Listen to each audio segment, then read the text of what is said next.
Hello YouTube and welcome back.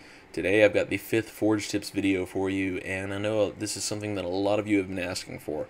Now, I've managed to cram basically 3 different tips into this video, and that's cover, decoration / eye catching, and weapons distribution. Those are all this is all extremely important to your map, so make sure you pay attention. We're going to start off the video with adding cover. Now, cover is one of the most important parts of your map. And as the map maker, it is your job to discover what portions of your map need cover and what areas are fine as they are. Now, what is cover? What constitutes cover? Well, the purpose of cover is to interrupt the line of sight from one area of the map to another. That might be all the way across the map. That might be from one little building to another little building. Cover can be anything that blocks that line of sight and that you can't shoot through. But usually it's not just that simple. Too much cover can interrupt multiple lines of sight, which is something that you don't want to do, and too much cover can also be very frustrating if you have just too many walls to hide behind. That's going to frustrate players because they're not going to be able to kill players as fast as they would like. Now, cover also shouldn't take up a whole lot of space unless you want to block off a large amount of sight lines, such as blocking off the 2 sniper nests that I have on this map. They can't see each other because I have a gigantic building in their way. So think about that. A map with some really decent cover is Sanctuary.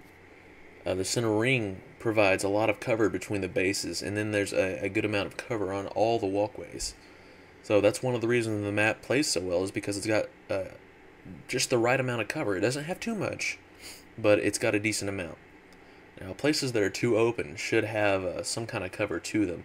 You can add a wall to a walkway, or maybe some overhead cover to a lower area in order to prevent too much open space.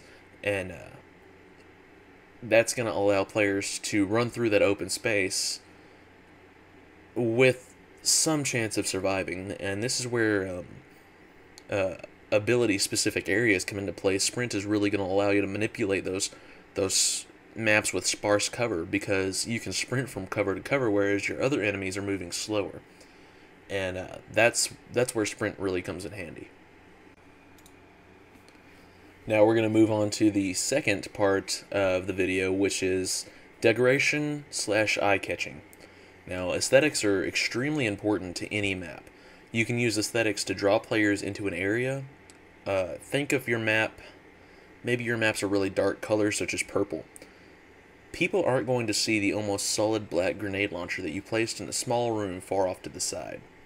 So you can leave that grenade launcher there. Your answer to that question is to change the color of the tile that the launcher is sitting on to a bright color such as yellow. Take a look at the color wheel. Yellow and purple are exact opposite of each other, so yellow would stand out very well on a purple background. Say your map was green, you would use the color red in order to get it to stand out because they're opposite of each other. Blue would stand out well on an orange background, and vice versa. Orange would stand out well on a blue background. It's all about colors. Now, perhaps you don't want to draw everyone's attention, only that of the sharp-eyed players who know what to look for. Pick your background color and then look directly across from it. So, if our background is purple, yellow is opposite. Now pick a color that is directly beside yellow. The 2 colors that are directly beside yellow are yellow-green and yellow-orange.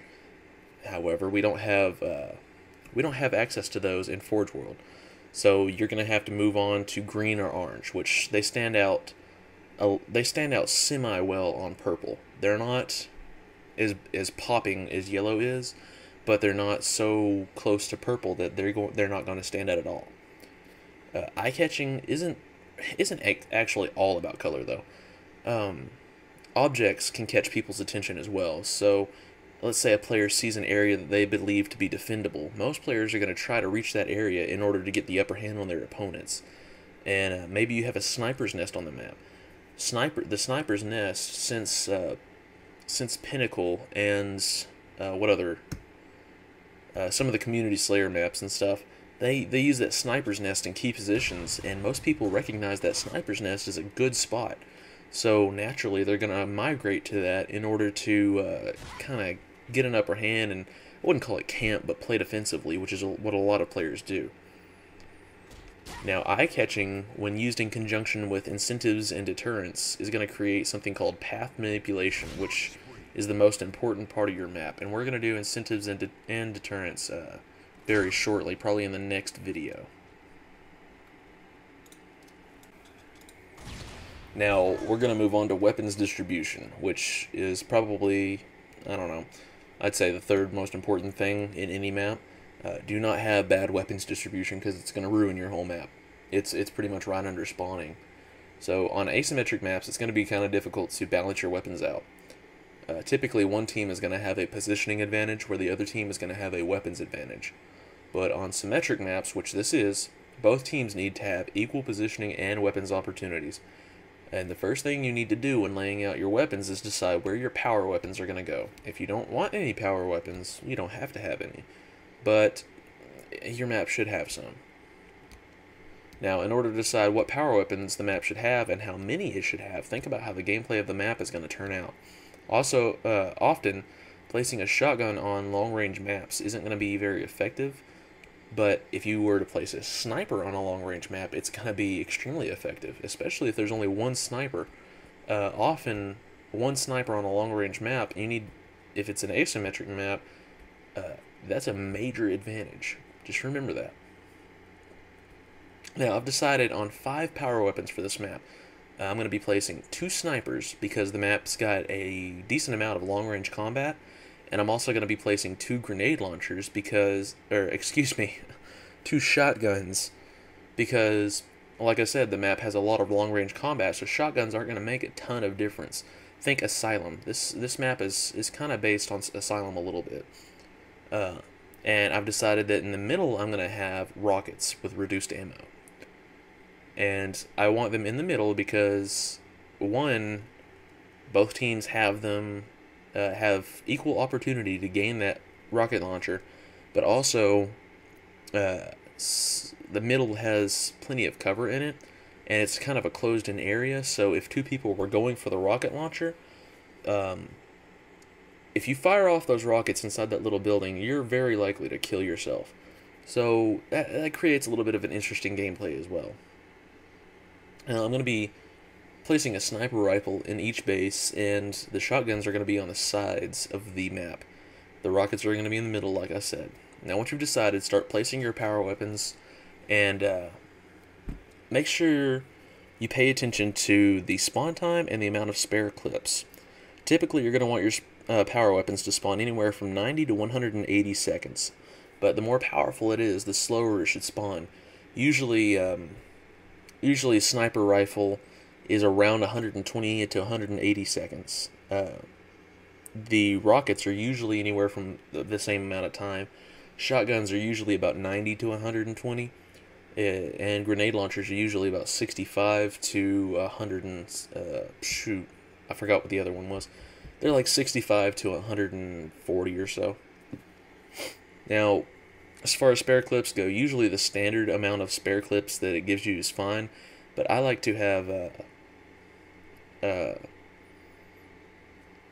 in stuff like the grenade launcher, you don't really get spare clips, you get spare shots. And it only gives you like 2 at first, so I like to bump that up to 3, and it gives my grenade launchers 4 shots. I like my snipers to spawn every 120 seconds with 2 spare clips. That gives them 8 plus 16 shots. So that's, gives them 12 shots altogether. I don't know what I was thinking. And then I like to have my shotguns spawn anywhere from 90 seconds to 120 seconds or so. So I've also got my rockets spawning every 180 seconds. I do that on almost every map because rockets are extremely powerful, and I hate it when people can control rockets and then can just control the whole map. A good example of that is Anchor 9. I hate it. So next you're going to decide what other weapons you want to place on your map. Keep a good balance of mid to low tier weapons. Now, when I say mid to low tier, I rate my weapons based on a scale of 1 to 5. 1 being the lowest and 5 being the most powerful in a generic situation. Now, there are weapons that are going to change their tier based on the situation. In a close range situation, the sniper is not always the best the best choice.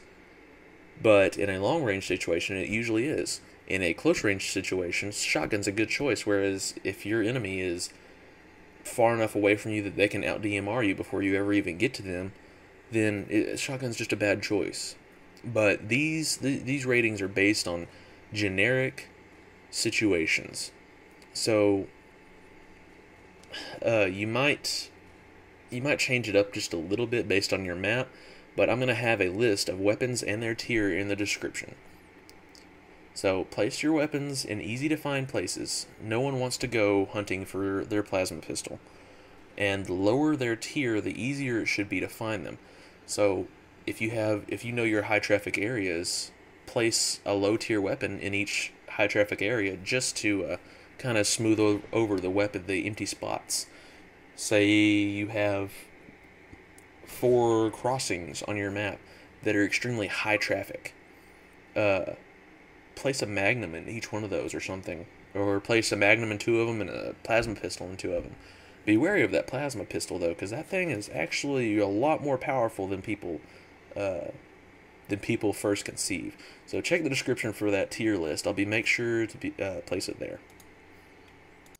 So that's pretty much it for this video. I'm going to go ahead and start wrapping it up, and I'm going to wrap it up by saying you all should really visit my website.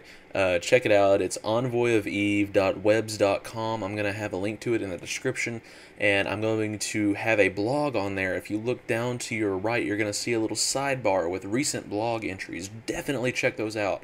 Also, up at the top, you're going to see a nav bar, and one of the links on that is called Links. Check that one out, too. There's a lot of really interesting stuff I've got there, both Halo and non-Halo related, video game, non-video game related, stuff I thought was cool, stuff I thought I'd share with you guys, stuff I think would help you guys. So definitely go check that out. I would really appreciate it if you did. This is Envoy of Eve signing out, and I will return very shortly with yet another Forge Tips video.